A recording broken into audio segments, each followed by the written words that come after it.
கனமழை காரணமாக கோவை நொய்யல் ஆற்றில் வெள்ளப்பெருக்கு ஏற்பட்டிருக்கிறது. கூடுதல் விவரங்களை வழங்குவதற்காக செய்தியாளர் மோகன் இணைகிறார். மோகன், விவரங்கள். மேற்கு தொடர்ச்சி மலையில் தொடர்ந்து அடைமழை பொழிந்து வருகிறது. இதனால் கோவையினுடைய முக்கியமான ஆறுகளாக இருக்கக்கூடிய நொய்யல் ஆற்றில் வெள்ளப்பெருக்கு ஏற்பட்டிருக்கிறது. சித்திரைச்சாவடி அணை உள்ளிட்ட அணைகள் நிரம்பி வழிந்து ஓடுகிறது. ஆர்ப்பரிக்க ஓடக்கூடிய இந்த வெள்ளம் சூழ்ந்த பகுதிகளில் பொதுமக்கள் யாரும் செல்ல வேண்டாம் என பலமுறை பொதுப்பணித்துறை அதிகாரிகள் அறிவுறுத்தியிருக்கின்றார்கள்.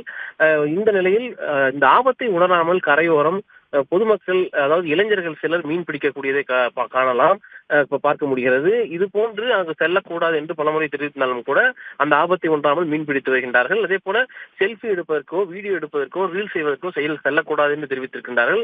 ஆனால் அங்கு செல்ஃபி சென்று எடுக்கக்கூடிய நிகழ்வும் தற்போது நடந்து வருகிறது. பலமுறை இது குறித்து பொதுமக்களிடம் அறிவுறுத்தலும் கூட அதனை ஆபத்தை உணராமல் செல்லக்கூடிய நிலையில் உடனடியாக இது நடவடிக்கை எடுக்க வேண்டும் என்று தெரிவித்திருக்கின்றார்கள். இது ஒருபுறம் இருக்க, மிக முக்கியமாக பார்க்க வேண்டியது, தொடர்ந்து மேற்கு தொடர்ச்சி மலை அடிவாரத்தில் அடைமழை பொழிந்து வருவதனால் நொய்யல் ஆற்றில் வெள்ளப்பெருக்கு ஏற்பட்டிருக்கிறது. இந்த வெள்ளப்பெருக்கானது ஏற்பட்டு அங்கு நொய்யல் ஆற்றிலிருந்து அருகாமையில் உள்ள பல்வேறு குளங்களுக்கும் தண்ணீர் சென்று கொண்டிருக்கிறது. குறிப்பாக கோவை உக்கடம், பெரியகுளம், வாலங்குளம் போன்ற பல்வேறு குளங்களுக்கு தண்ணீர் செல்வதன் காரணமாக நீர்மட்டம் மெல்ல மெல்ல உயர்ந்து வருகிறது. இது கிரவுண்ட் ரீசார்ஜ் என்று சொல்லக்கூடிய நிலத்தடி நீர்மட்டம் உயர்வதற்கு உறுதுணையாக இருக்கிறது.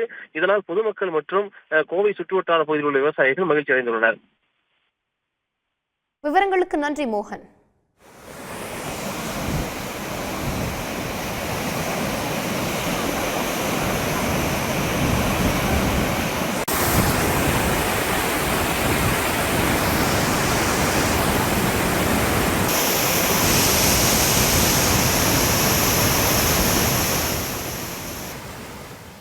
உடனுக்குடன் செய்திகளை தெரிந்து கொள்ள சன் நியூஸ் பெல் ஐகானை கிளிக் பண்ணுங்க.